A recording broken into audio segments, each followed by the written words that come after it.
नमस्कार, हर खबर देख रहे हैं आप और मैं हूं आपके साथ गौरव राजेंद्र। बुलेटिन की शुरुआत करते हैं। मुख्यमंत्री पुष्कर सिंह धामी ने हल्द्वानी से कुमाऊं को जोड़ने वाले रानीबाग पुल का शुभारंभ किया। इस कार्यक्रम में केंद्रीय रक्षा राज्य मंत्री अजय भट्ट भी मौजूद रहे। 7 करोड़ 17 लाख की लागत से बने 2 लेन पुल के शुरू होने से अब अल्मोड़ा, पिथौरागढ़, बागेश्वर, चंपावत और नैनीताल के पर्वतीय क्षेत्रों को जाने वाले लोगों को काफी आसानी होगी।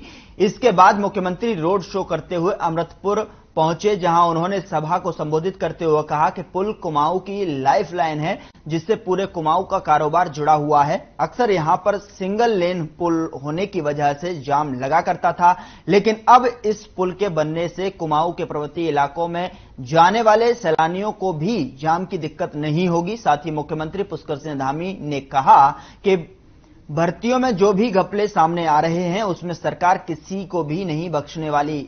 दोषी चाहे कितना बड़ा भी हो, उस पर कार्रवाई की जाएगी।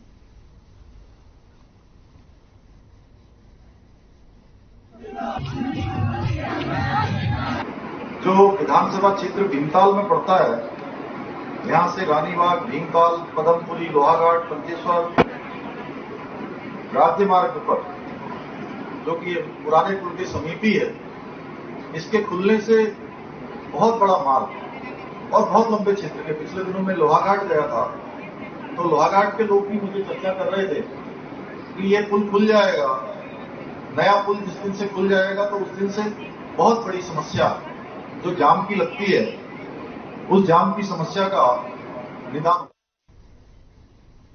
खटीमा गोलीकांड की 28वीं बरसी पर श्रद्धांजलि सभा का आयोजन किया गया, जिसमें केंद्रीय राज्य रक्षा मंत्री अजय भट्ट ने शहीद राज्य आंदोलनकारियों को पुष्प अर्पित कर श्रद्धांजलि दी और शहीद के परिजनों को शॉल देकर सम्मानित भी किया। इस दौरान अजय भट्ट के राज्य आंदोलनकारियों को संबोधित करते हुए सपनों का उत्तराखंड बनाने की बात कही। इसके अलावा मुख्यमंत्री पुष्कर सिंह धामी ने 1 सितंबर 1994 की गोलीकांड दिवस को सरकारी कार्यक्रम की घोषणा की।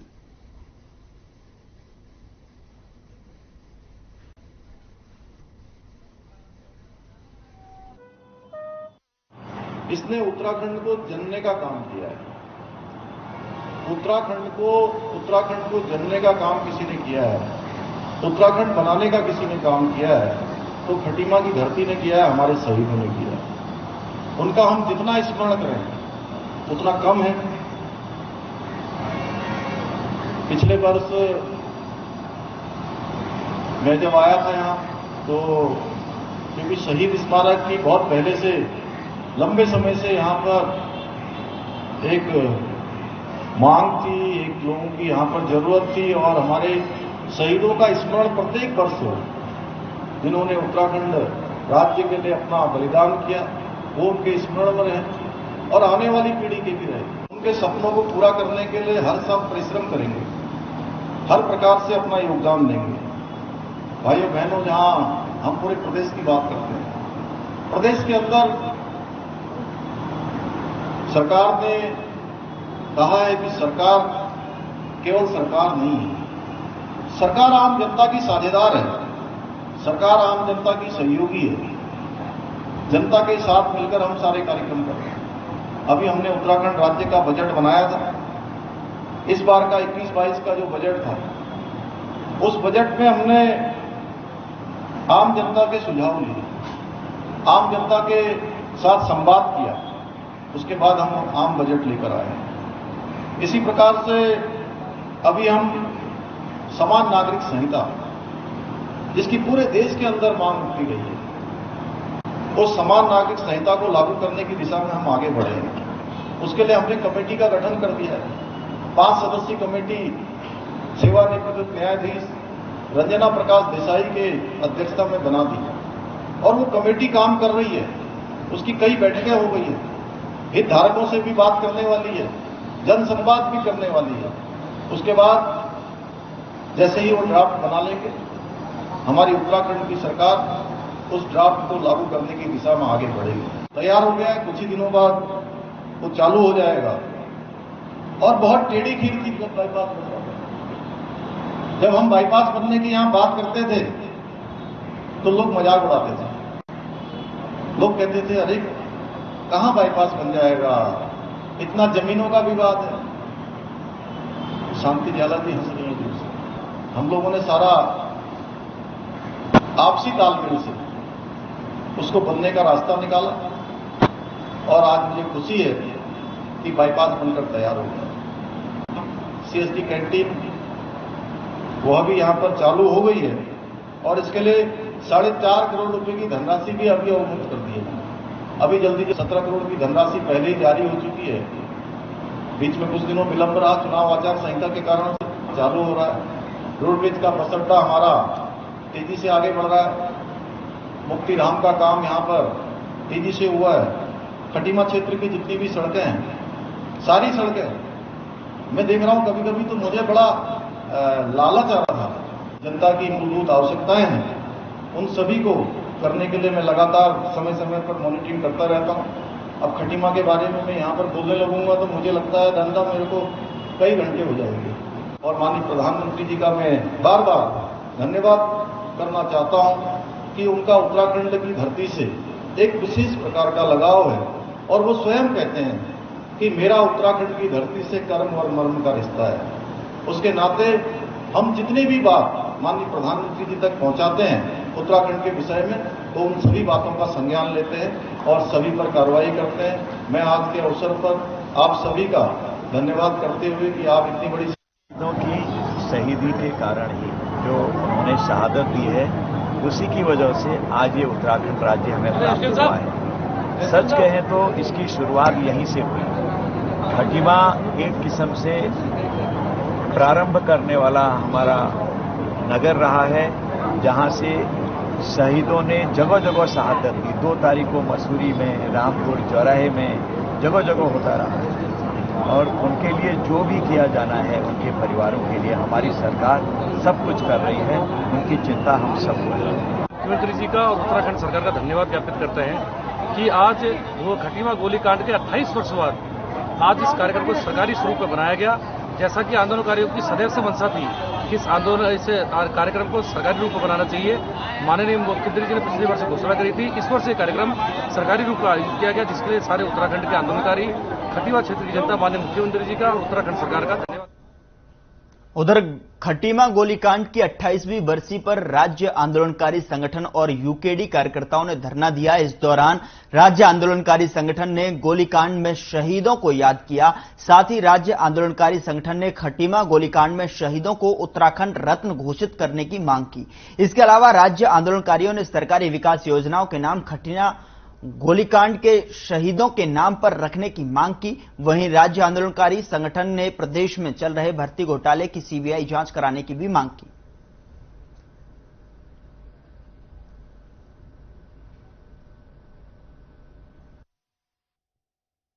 जो तमाम भर्तियों में जो घोटाले आज के दिन उजागर हो रहे हैं, हमारी उत्तराखंड क्रांति दल की और तमाम राज्य आंदोलनकारियों की ये मांग है। 9 नवंबर 2000 को जिस दिन ये राज्य बना था, इस राज्य को लूटने की और इस राज्य को बर्बाद करने की साजिश उसी दिन से हो गई थी। हम वर्तमान में अगर प्रदेश की सरकार, इस देश के प्रधानमंत्री माननीय नरेंद्र भाई दामोदर मोदी अगर ईमानदार हैं, इस देश की जनता के प्रति जवाबदेह हैं, तो इस पूरे प्रकरण की सीबीआई जांच होनी चाहिए। उत्तराखंड में उत्तराखंड राज्य अधीनस्थ सेवा चयन आयोग की स्नातक भर्ती परीक्षाओं में हुए धांधलेबाजियों को लेकर एबीवीपी ने डीएवीपी कॉलेज में विरोध प्रदर्शन किया। इस मामले में उत्तराखंड एसटीएफ की टीम ने 30 लोगों को अब तक गिरफ्तार कर चुकी है। आपको बता दें कि साल 2015 में हुए दरोगा भर्ती में घोटाले की बात सामने आने के बाद इसकी जांच सीएम धामी ने विजिलेंस को सौंप दिया था।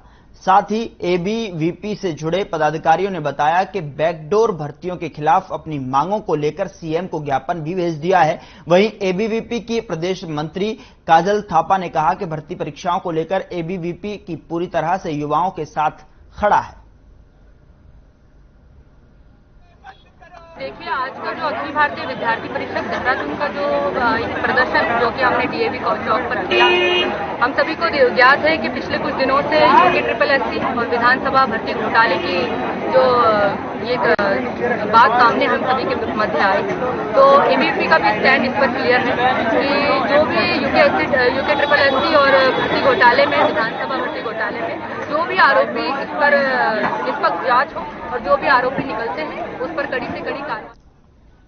खबर बड़कोट से है, जहां यूकेएस एसएससी पेपर धांधली प्रकरण मामले में बेरोजगार संघ के बैनर तले युवा बेरोजगार बड़कोट नगर में एकजुट होकर ढोल नगाड़ों के साथ प्रदर्शन किया गया, जिसमें क्षेत्र के सभी बेरोजगार युवा और स्थानीय जनप्रतिनिधियों ने सड़कों पर प्रदर्शन किया। साथ ही नारे लगाते हुए तहसील कार्यालय पहुंचे और उपजिलाधिकारी से संबंधित मामले के सीबीआई जांच की मांग की, जिसमें सभी छात्र संगठनों की ओर से भी सहयोग किया गया। इस मामले में युवाओं का कहना है कि यदि शीघ्र कार्यवाही नहीं की जाती है तो यह आंदोलन विशाल रूप में किया जाएगा।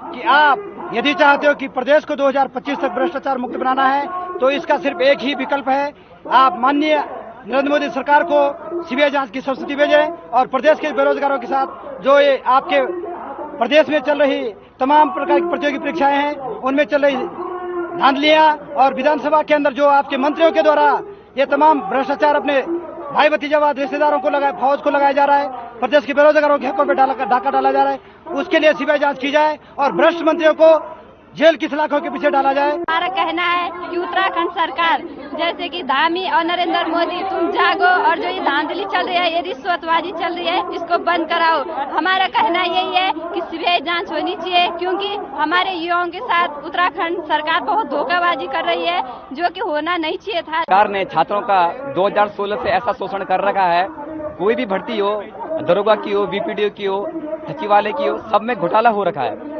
सरकार से हमारी ये मांग है कि इसकी सीबीआई जांच कराए, पर सरकार इसकी सीबीआई जांच के वजह से इसको टालने की कोशिश कर रही है, क्योंकि मुझे लगता है कि ये धांधली बड़े लेवल तक हुई है जिसमें कि बड़े बड़े कोषागार भी इसमें हो सकते हैं।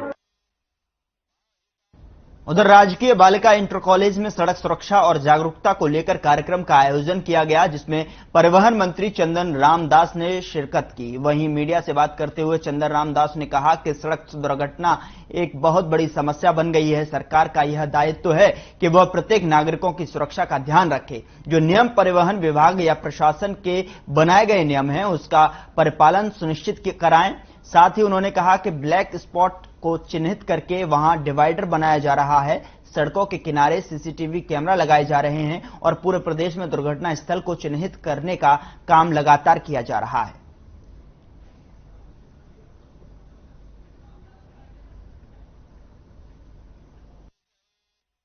देखिए, उत्तराखंड राज्य इसका जीता जाता उदाहरण है। इसके लिए संघर्ष हुआ, उत्तर प्रदेश से हम अलग हुए और उत्तर प्रदेश से अलग होने के बाद हमारे राज्य में विकास हुआ है। जो योजनाएं लखनऊ में बनती थी आज गांव के लिए बन रही हैं। छोटी प्रशासनिक इकाइयां लाभदायक हैं, मगर आने वाले समय में माननीय मुख्यमंत्री जी ने कहा है कि हम जनहित में इसका परीक्षण कराएंगे, लोगों से इसके मंतव्य लेंगे और अपने प्रदेश की आर्थिक स्थिति को देखते। उधर काशीपुर में सुबह सुबह जिम करके लौट रही एक युवती को उसके प्रेमी ने फिल्मी स्टाइल में चाकू से गला रेतकर हत्या कर दी। इसके साथ ही युवती के घर में घुसकर उसकी मां पर भी चाकू से वार कर हत्या कर दी। हत्यारे ने दोनों घटनाओं को अंजाम देकर अपने आप को पुलिस के हवाले कर दिया।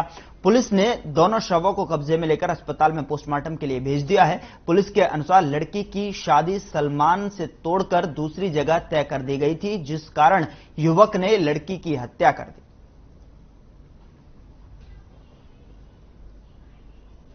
तो युवती की गला रेतकर हत्या की गई। ये घटना उस समय की है जब युवती जिम कर वापस लौट रही थी, जिसकी गला रेतकर हत्या कर दी गई। उसके बाद घर में घुसकर मां की भी गला रेतकर हत्या कर दी। इसके बाद आरोपी ने खुद को पुलिस के हवाले कर दिया और पुलिस जांच पड़ताल में जुट गई है। शवों को कब्जे में लेकर आगे की कार्रवाई की जा रही है।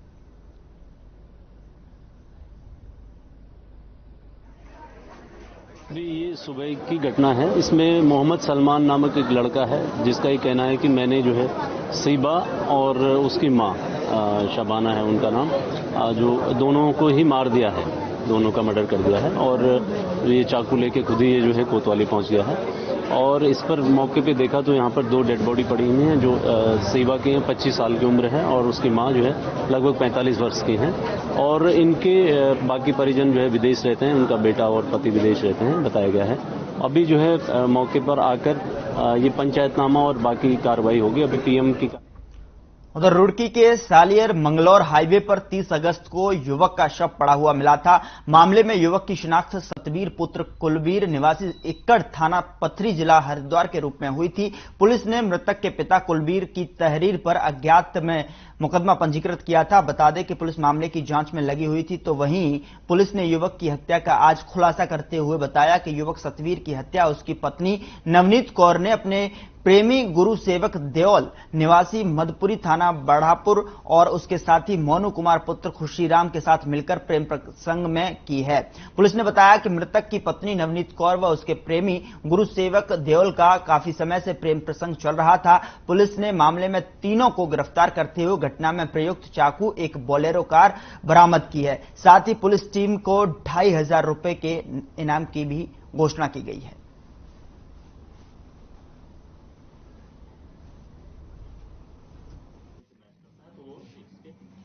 गंगनहर थाना क्षेत्र में सालियर मंगलौर जो मार्ग है उस पर एक अज्ञात व्यक्ति का शव बरामद हुआ था, जिसको पुलिस ने तुरंत संज्ञान में लिया था और जब उसकी पहचान सतवीर सन ऑफ क्रमवीर एकड़ खुर्द के रूप में हुई थी। जब पुलिस ने इसमें आगे तफ्तीश आगे बढ़ाई, सीओ रुड़की, हमारे जो इंस्पेक्टर गंगनहर है और सीआईयू यूनिट के प्रभारी, इनके द्वारा बेहतर कोऑर्डिनेशन से एक दिन के अंदर इसके जो भी 3 अभियुक्त इसमें थे, 2 अभियुक्त जिनके द्वारा हत्या की गई थी और एक उसमें जो उनके साथ शामिल रही जो मृतक है उसकी बीवी, उसको भी।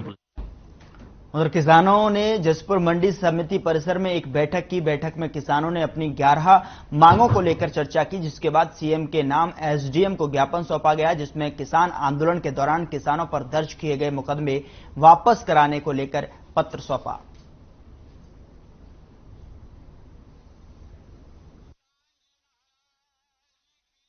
हमारे आज यहीं जसपुर में नहीं पूरे उत्तराखंड में 8 जिलों में हमारा गठन है भारतीय किसान यूनियन का और 8 जिलों में तहसीलों में और जिलों में ज्ञापन आज दिए जा रहे हैं। ये माननीय मुख्यमंत्री जी के नाम से है।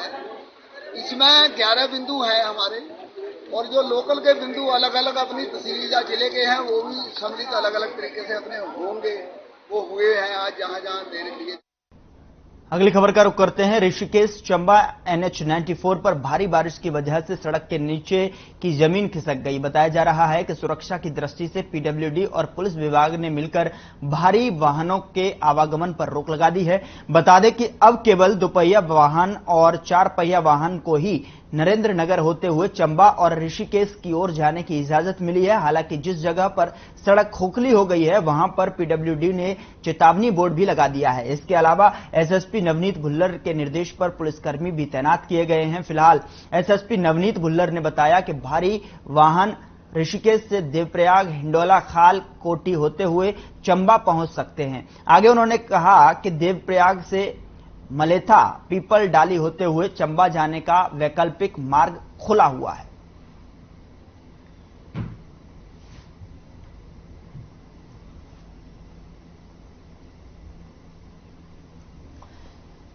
तो ऋषिकेश चंबा नेशनल हाईवे पर ये जो है सड़क धंस गई, जहां पर भारी वाहनों के आवागमन पर रोक लगा दी है। साथ ही डायवर्जन भी किया गया है। मौके पर पुलिस भी तैनात कर दी गई है, जिससे कि कोई भी क्षति यहां पर किसी को न पहुंचे और सही जानकारी लोगों तक पहुंचाई जा रही है। जो लोग यहां पर पहुंच रहे हैं या फिर गाड़ियां, भारी वाहनों के लिए डायवर्जन किया गया है। यहां पर अनुमति सिर्फ 2 पहिया वाहनों को और दी गई है।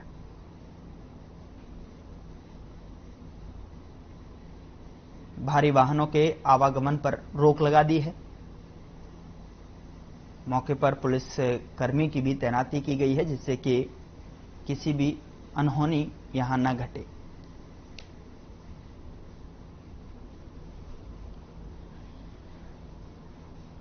उधर हल्द्वानी में आम आदमी पार्टी के प्रदेश उपाध्यक्ष वसंत कुमार ने यूकेएस एसएससी पेपर लीक मामले पर राज्य सरकार पर सीधा वार किया है। कहा है कि इस भर्ती घोटाले में सीबीआई जांच होनी चाहिए। आगे कहा कि हाकिम सिंह सत्ता में बैठे लोगों का केवल एक कर्मचारी है, जबकि इसमें कई बड़े मगरमच्छ हैं। लिहाजा एसटीएफ नहीं, इस पूरे मामले में सीबीआई की जांच होनी चाहिए। साथ ही उन्होंने उत्तराखंड के मुख्यमंत्री से इस्तीफे की मांग करते हुए कहा कि जिस राज्य में भर्ती के नाम पर इतने घोटाले हो रहे हों, वहां मुख्यमंत्री को नैतिकता के आधार पर इस्तीफा दे देना चाहिए। देखिए साहब, ये लीपापोती है।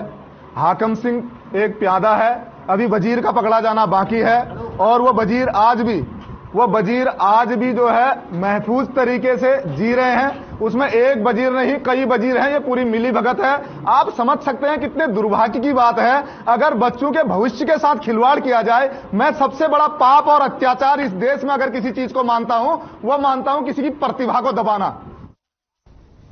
उधर उत्तराखंड में अधीनस्थ सेवा चयन आयोग, सचिवालय, विधानसभा सहित तमाम विभागों में हुई भर्तियों को लेकर कांग्रेस ने सरकार के खिलाफ महाअभियान छेड़ दिया है। जहां कांग्रेस प्रदेश अध्यक्ष करण मेहरा ने यूकेएसएससी भर्ती में सीबीसीआईडी से जांच कराने की मांग की है, तो वहीं उन्होंने कहा कि हाकम सिंह रावत गिरोह पर गंभीर सवाल खड़े करते हुए कहा कि बीजेपी ने कांग्रेस के पूर्व विधानसभा अध्यक्ष गोविंद सिंह कुंजवाल के सचिवालय में की गई भर्तियों पर सवाल उठाने के बजाय पूर्व विधानसभा अध्यक्ष और वर्तमान में सरकार में मंत्री पद पर आसीन प्रेमचंद अग्रवाल पर निष्पक्ष जांच करनी चाहिए। वहीं कांग्रेस नेता प्रतिपक्ष यशपाल आर्य का कहना है कि यूकेएसएससी भर्ती में घोटाले की पटकथा पर पहले ही लिखी जा चुकी थी, जिसमें मध्य प्रदेश के व्यापम घोटाला कराने वाले लोगों को राज्य में अधीनस्थ सेवा चयन आयोग की जिम्मेदारी दी गई। उनका कहना है कि कांग्रेस सरकार से जांच के लिए सुप्रीम कोर्ट के रिटायर्ड जज की अध्यक्षता में सीबीआई जांच कराने की मांग कर रही है।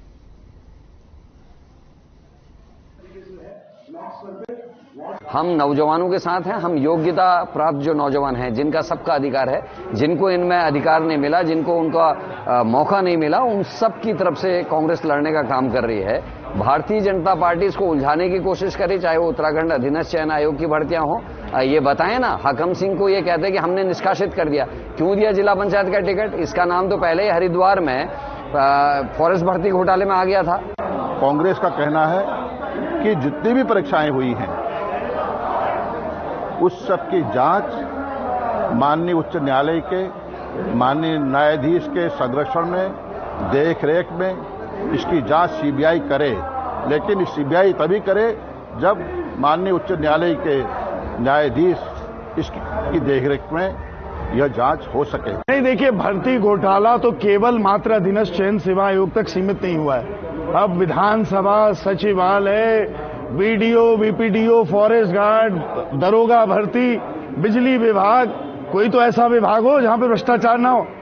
जो देवभूमि के नाम से जाने जाने वाला हमारा राज्य है, अब सबसे भ्रष्ट राज्यों में इसकी गिनती हो गई है। डबल इंजन सरकार पे, पुष्कर सिंह धामी जी पे और उनके दावों पे बहुत बड़ा तमाचा। उधर हल्द्वानी में लगातार जल भराव की समस्या को लेकर कांग्रेस कार्यकर्ताओं ने अनोखे अंदाज में प्रदर्शन किया। कांग्रेस कार्यकर्ताओं ने प्रदेश प्रवक्ता दीपक बलुटिया के साथ नैनीताल हाईवे में ओवरफ्लो होकर आ रहे पानी में बैठकर प्रदर्शन किया। कांग्रेस के प्रदेश प्रवक्ता दीपक बुलटिया ने बताया कि अर्ध जल समाधि लेकर प्रदर्शन कर रहे हैं। प्रदर्शन कर रहे कार्यकर्ताओं ने स्थानीय प्रशासन से जल्द शहर में जल भराव की समस्या को लेकर ठोस कदम उठाने की मांग की है। कांग्रेस प्रदेश प्रवक्ता दीपक भलुटिया ने कहा कि अगर प्रशासन अब भी गहरी नींद से नहीं जागा तो वह और उग्र आंदोलन करने को बाध्य होंगे। जैसी थोड़ी सी भी बारिश होती है, और अभी आधे घंटे पहले जैसे बारिश शुरू हुई थी, तो इसका पानी का जो लेवल था वो यहाँ तक का ऊपर था। और बच्चे बेचारे, कई स्कूटी आपने देखा बही हैं, कई गाड़ियां जो है वो जाम में रुक गई पानी की वजह से। और बच्चे स्कूल के जो छोटे छोटे जाते हैं, जिनकी जीवन रक्षा का मामला है। लेकिन इससे पहले भी हमने ज्ञापन दिया, क्योंकि दंड प्रक्रिया संहिता जो आपकी आती है 1973 की धारा 133 के तहत, उसके तहत ये पब्लिक न्यूसेंस की कैटेगरी में आता है और इस पर प्रशासन ने संज्ञान लेना चाहिए। ये जो नाला प्राकृतिक नाला है, इसकी सिर्फ सफाई होनी है। और 1 महीने से वो कमेटी बनी हुई है और कमेटी ने अभी तक धरातल पे कोई काम नहीं किया। उसका जीता जाता उदाहरण आप ग्राउंड बढ़ती महंगाई के विरोध में पूर्व विधानसभा अध्यक्ष गोविंद सिंह कुंजवाल ने अल्मोड़ा के लमगड़ा बाजार में जोरदार प्रदर्शन किया। वहां दर्जनों महिलाओं ने गैस सिलेंडरों को सर पर उठाकर पूरे बाजार में जुलूस निकाला। इस मौके पर कुंजवाल ने कहा कि आज की सरकार ने कांग्रेस शासनकाल के 400 रुपए के सिलेंडर को 1000 से ऊपर पहुंचा दिया है। वहीं महिलाओं का कहना है कि बीजेपी शासनकाल में उनको घर चलाना मुश्किल हो रहा है।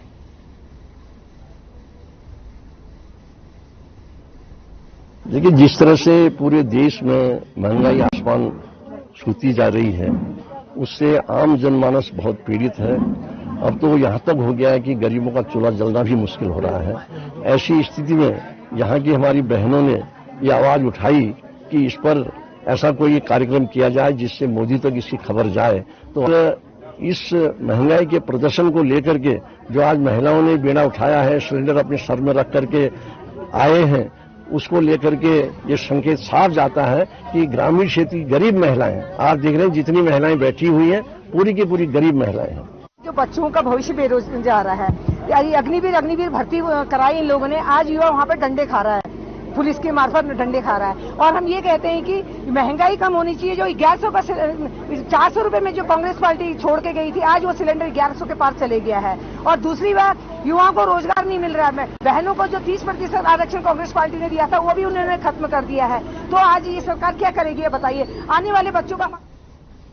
फिलहाल बुलेटिन में इतना ही। आप देखते रहिए हर खबर।